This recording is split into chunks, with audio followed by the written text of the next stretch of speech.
Good afternoon, everyone. That was the wonderful Chris Fisher on organ. Let's have another round of applause.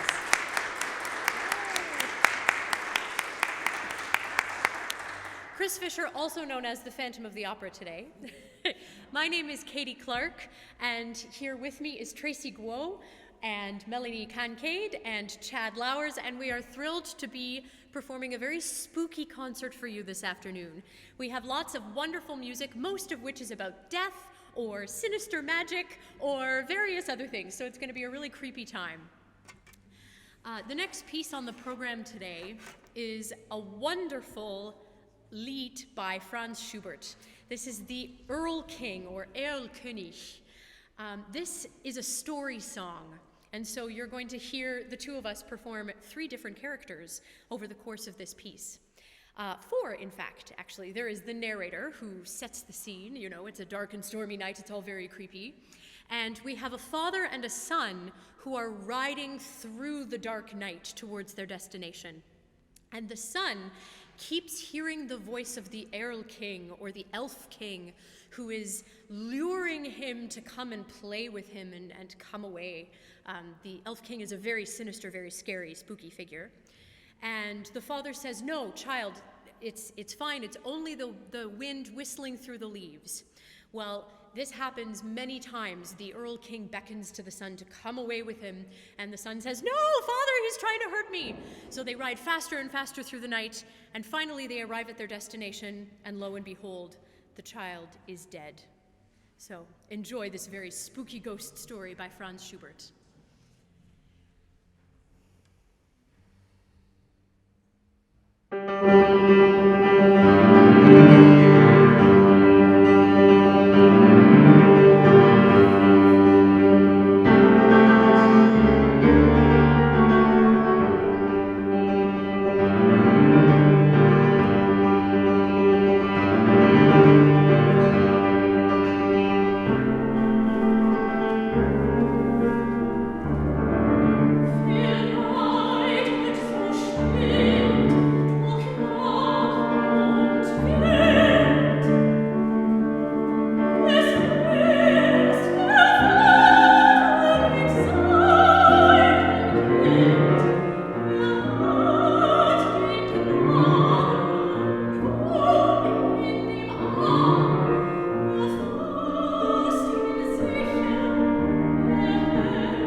Sticking with the Schubert motif here, we're going to sing, Melly and I, a song called Der Doppelgänger, or the Doppelganger, which is a mystical figure of a nasty creature that comes and finds you and then duplicates you and eventually kills you.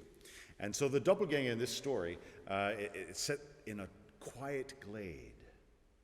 Everything is still. And it's nighttime. And it's in that spooky black and white of a full moon. And the guy comes to this scene and says, the night is quiet, and there's this house where my beloved once lived, and the house is still there.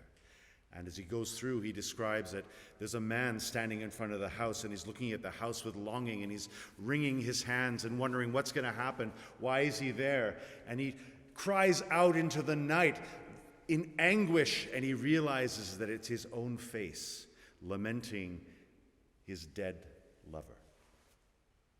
The Doppelganger.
Meine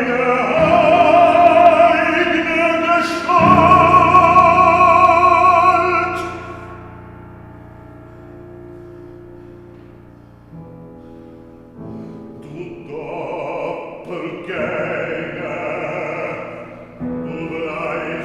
der Schelle, was hältst du nach mein Liebesleid, das nie quält auf dieser Stelle? So manche Nacht in alter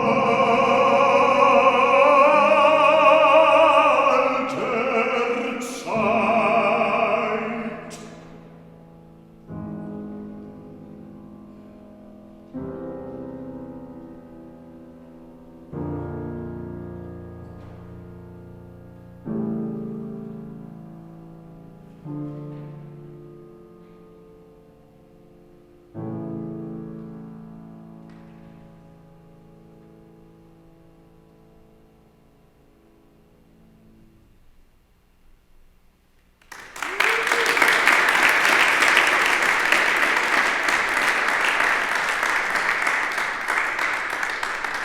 The next lied we're going to do is called Death and the Maiden. And not a heavy metal song, though it could be. Death and the Maiden is a song of just that. There's a maiden that Katie's going to sing who basically sings, no, go away from me, go away from me. I'm still young. I can't die. And just wait a little longer. And then Death comes in and says, give me your hand. You're lovely, of course. Be at peace. I'm not a wild man. Tenderly and softly, you'll fall asleep in my arms. Death and the Maiden.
Hi, welcome. I am so happy to have Katie and Chad and Melanie and Tracy here to help us to celebrate this very festive weekend in a very a lovely musical way. Certainly beyond what I'd be able to do in a boring old organ recital. So this is really great. I was asked some time ago to put a concert together in support of London Lifts, and I thought I had to share this, and especially at this time of year. This is such a great time for taking on different personas, for telling these different stories. And we have a number of them today that you've already heard. The next piece actually is going to be a movement from a Beethoven sonata, which is nicknamed The Tempest. And Tracy is going to play this. Tracy is a master's student in collaborative piano at Western University, and she emailed me a while back asking for opportunities to learn and practice collaborative piano playing. So she's popped into a church service, and she'll do that again. And today she is playing for us in part. So it's really, hopefully, a not too scary an experience for you. But the Beethoven it was written during a time in the around 1801, 1802, I believe, when Beethoven was just coming to grips with the reality that he was losing his hearing. And it was a profoundly disturbing time for him as he wrestled with whether he should even be on this earth. And a lot of the music that he wrote during this time sort of expresses this kind of turbulent feeling that he experienced in the rest of his life. And this is one example. These middle period pieces, so-called for Beethoven, reflect this kind of anxiety and also ultimately triumph of light over darkness, which I think is a testament to an extraordinary character and an extraordinary will. So this is one step along the way. The Tempest Sonata, first movement. Tracy Guo.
next song that we're going to do is called Es war ein dark und stormy Nacht.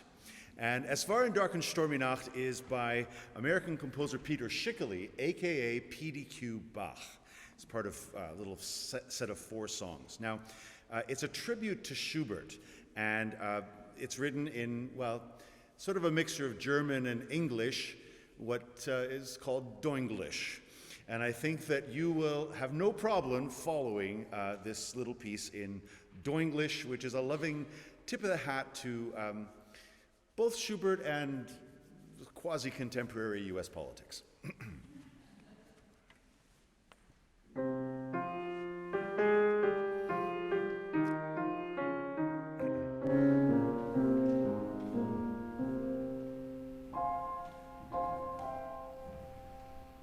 Es war ein Tag und stormy Nacht, oh ja, es really war. Und ich der Musik strummen auf mein brand new Guitar. Und ich der Musik strummen auf mein brand new pedal steel Guitar.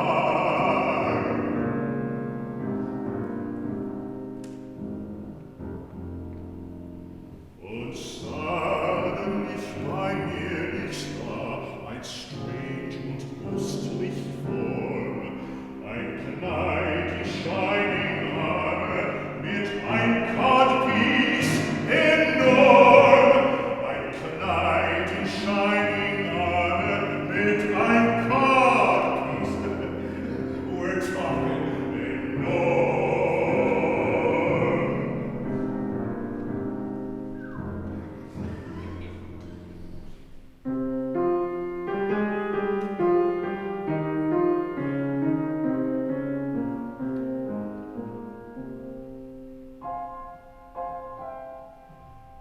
And who are you? Ich asked of him. You look so very odd.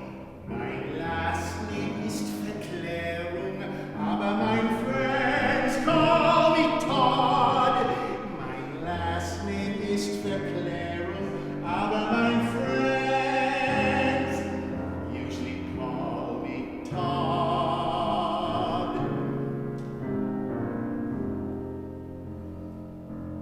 I know, said it's just who you are, most dreaded of all men.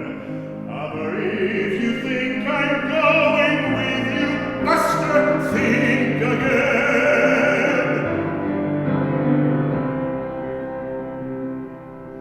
Der time ist come, der cheek ist up, he said to me, alas, dein Goose is cooked, believe me, pal, dein Keister ist grass. Dein Goose is cooked, believe me, pal, dein Keister ist grass.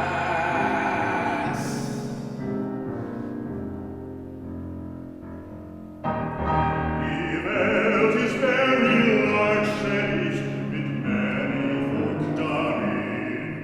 So how can you keep track of every measly little sin? He answered mit einem Wink.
Ja, das war, wenn ich realized, dass ich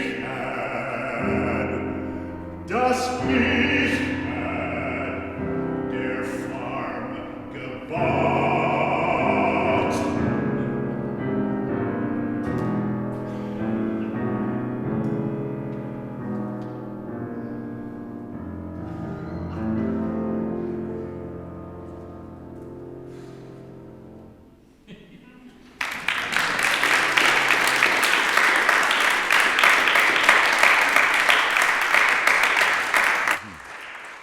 The last song of our first half before we take a, yeah, boo, I know, hiss, I know, thank you, is Le Veau d'Or from Faust by Gounod.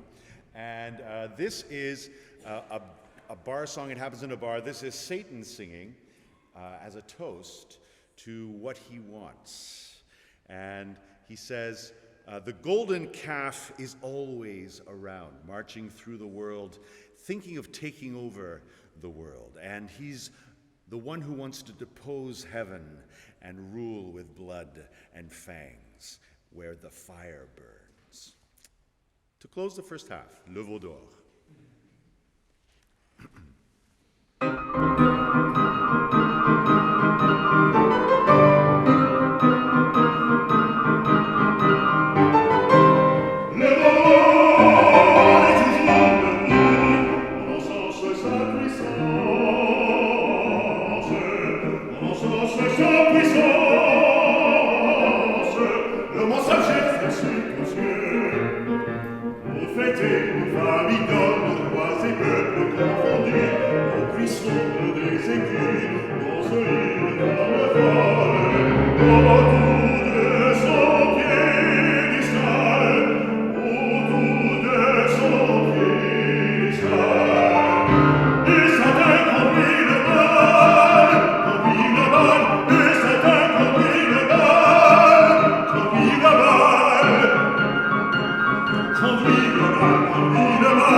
We'll see you in 10 minutes.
Welcome back, folks.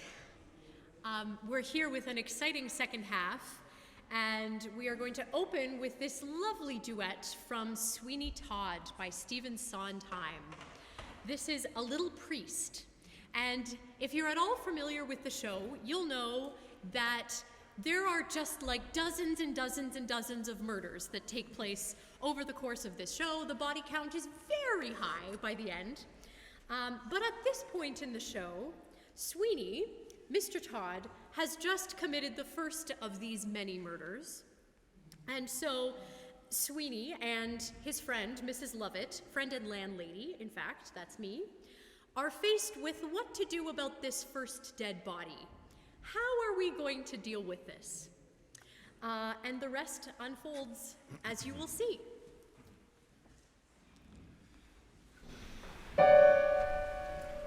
You know me. Sometimes bright ideas just pop into me head, and I was thinking, Seems a downright shame, Shame? seems an awful waste. Such a nice plump frame, what's his name? Hands, no, it can't be traced. Business needs a lift, debts to be erased.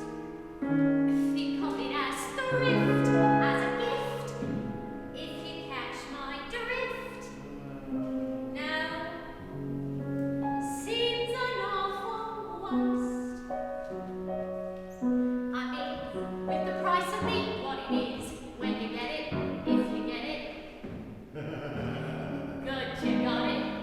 Take for instance, Mrs. Mooney had a pie shop. Business never better using only pussycats and toast. Now pussy's good for maybe 6 or 7 at the most. And I'm sure we can't compare as far as taste. Mrs. Lovett, what a charming notion. Evidently practical. Inappropriate as always. Mrs. Lovett, how did I? You'll never know. Also, one attempt. No choice. No rare. What's the sound of the world up there? Those crunching noises pervading the air. It's men devouring men, my dear. And who are we to deny it in here? These are desperate times, Mrs. Lovett, and desperate measures are called for.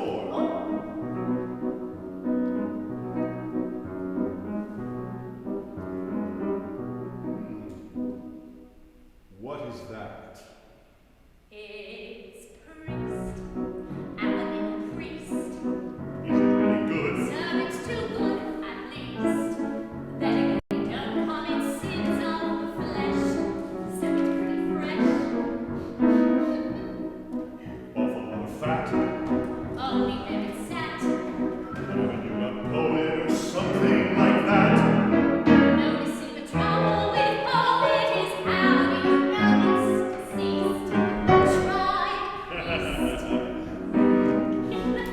Heavenly. Not as hearty as bishop, perhaps, but then not as bland as curate either. and good for business, always leaves you wanting more. Trouble is, we only get it in on Sunday. Lawyers rather nice. If it's for a price. Order something else though to follow through. No one should swallow it twice. Anything that's lean. Well then if you're British and loyal, you might enjoy Royal Marine. Anyway, it's clean. Of course it tastes of wherever it's been. It's the squire on the fire. Now see outside, look closer, you'll notice it's grosser. Looks thicker, more than thicker. No, it has to be grosser. It's green. The history of the world, my love, Save a lot of brains, do a lot of relatives flavor. is those below serving those up above. Everybody's shame, so we should be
for general?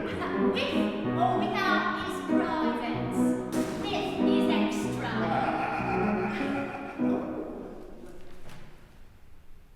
What is that? It's fun. Finest in the shop. Or we have some action type peppered with actual shepherd on top. And I've just begun. He's a politician so oily, it's served with a doily at one. Put it on a bun, but you never know if it's going to run. Try the fryer, fine it's drier. No, the clergy is really too coarse and too mealy. Then after, it's compactor. Yes, and always arrives overdone. I'll come again when you have church on the menu.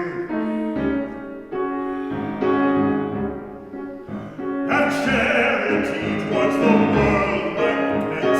Yes, yes, I am, my love.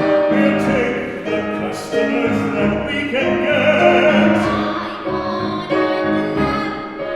We'll not discriminate great from small. No, we'll serve anyone, meaning anyone, and to anyone at all.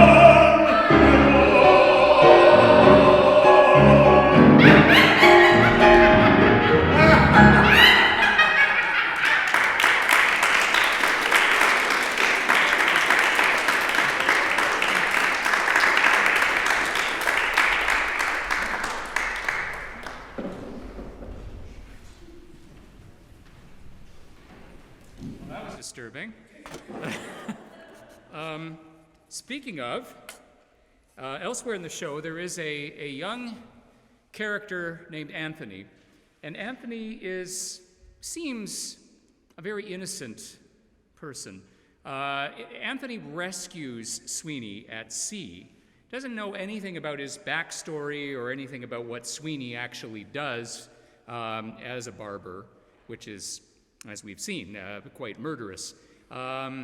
Sweeney, in fact, has a daughter that has been missing, and it turns out that this daughter is being held prisoner in this judge's house. He referred to a judge. He's got a vendetta against this judge, and at least 200 other people, I would think. But anyway, Johanna is the girl's name, and Anthony is smitten with Johanna and wants to steal her away. But if you listen to the words, although he does come across as a rather innocent young lad, he's kind of stalkery. So I am actually interpreting the role a little bit, perhaps more darkly than it does in the show. The show is dark enough, but there you go. So Johanna, which is actually in two parts. There's a whole sequence around the judge and running away and all that. We're cutting out the dialogue. So Johanna parts 1 and 2.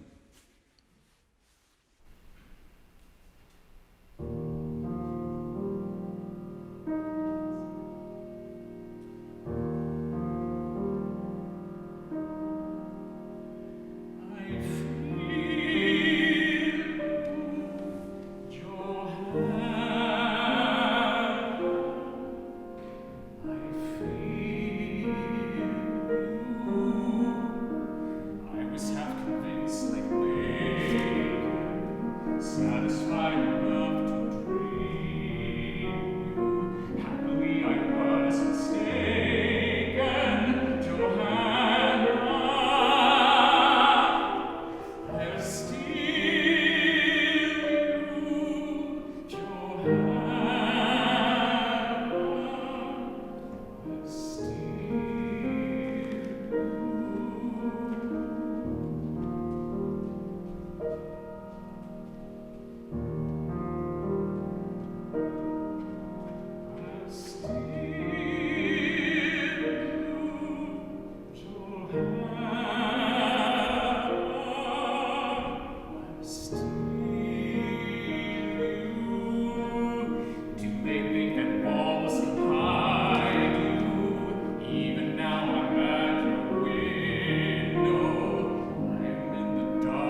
Next on the program, we have a very strange little piece called The Ballad of Jane Doe. Now, this song comes from a musical, a Canadian musical called Ride the Cyclone. It was just released within the last couple of years, and it's a dark comedy. That might be an understatement. It's an incredibly dark comedy. It tells the story of a high school marching band on a field trip who stop at a county fair in a small town on the way to a band competition, and all of the band are killed in a freak roller coaster accident. And so the rest of the show follows the story of these teenagers navigating the afterlife. One of these teenagers is Jane Doe, a young girl who was tragically beheaded as part of the accident. I told you it was incredibly dark. So in the context of the show, Jane Doe appears with a creepy porcelain doll head because she has no head. And of course, because she has no head, she has not been identified and she doesn't know who she is. So that's what this song is about. She is afraid that she's going to spend the rest of her life as Jane Doe because she does not know her own name. That sounds really sad. It's really not a sad song. It's really very funny. But I hope you enjoy it.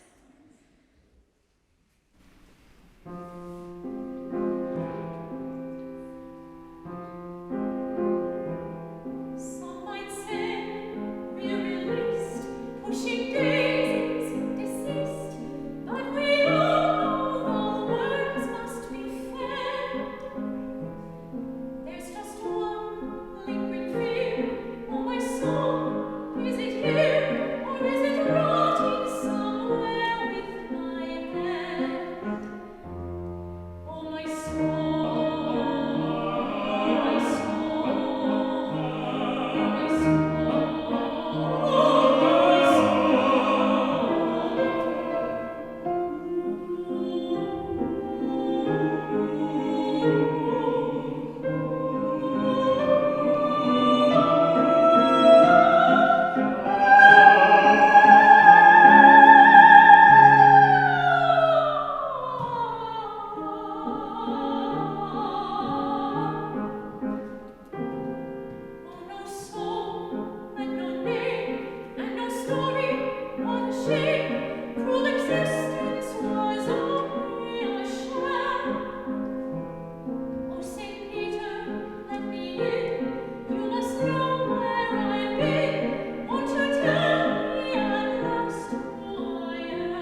This next piece is called Starkweather. It's from a set of 4 songs by our very own London composer, thank you, Jeff Smallman, who I have known for years and is a friend, and I just forgot his name. It's very exciting, really. I know, it's kind of scary. These epitaphs, is what they're called, are all actual epitaphs that are found on gravestones somewhere out in the wild. And Starkweather is the first of these. They're great. They're very funny, well, except for this one. There's a tango. There's a tribute to old film. But this is Starkweather. And let's just say that no one really liked him very much.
This next piece is by Aaron Copland, and it's a setting of an Emily Dickinson poem. And if you're at all familiar with Emily Dickinson's poetry, you'll know that she wrestled and wrestled and wrestled with mortality and what that means. And so throughout her work, there are all these explorations of death as a friend, death as a guest, or, as in this piece, death as something more sinister and more terrifying. I hope you enjoy this piece.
Now, this is normally not a scary song, a spooky song. It's a sad song.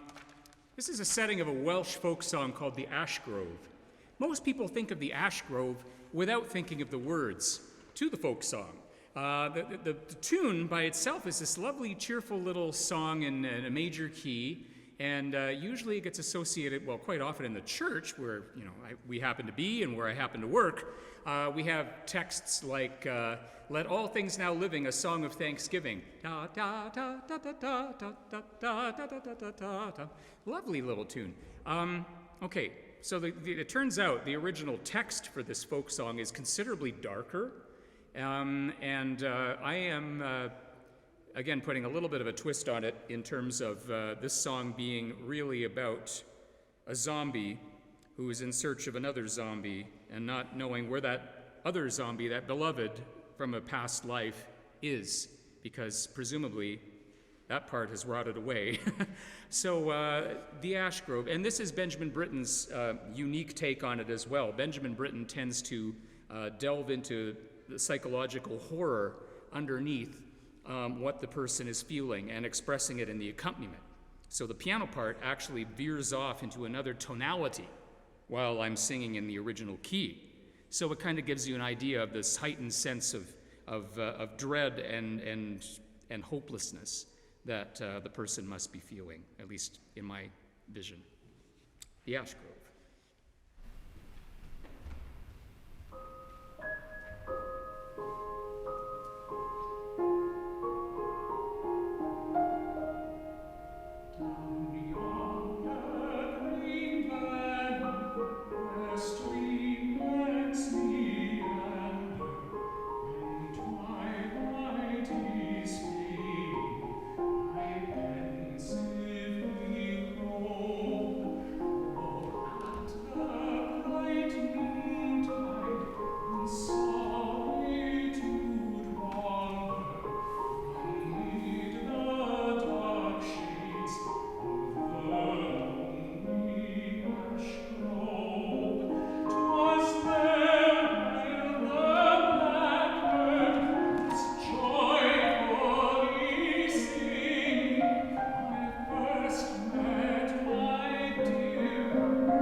This next piece is taken from the opera The Medium by Menotti. This is a very, very creepy one-act opera. And this piece, The Black Swan, is sung by Monica. Monica's mother is a medium, hence the title of the opera. Now, up until this point, she has been a total charlatan. She's one of those mediums who takes the money of poor grieving people and pretends that she can allow them to connect with their lost loved ones, and she's laughing all the way to the bank. Well, this medium has just had her first ever experience of what may or may not have been actual contact with the other side.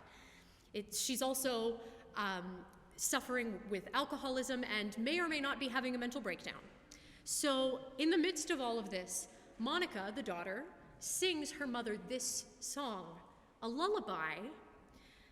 But if you're listening to the text, I think you'll find it interesting and maybe indicative of the situation in which Monica grew up, that this is considered to be a lullaby and something that might actually calm a person down. The Black Swan.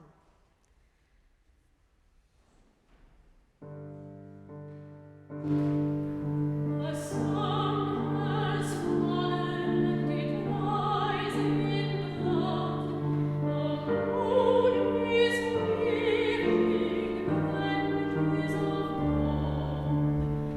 Oh, the black swan, where are you?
We've come to the end of our spooky program today.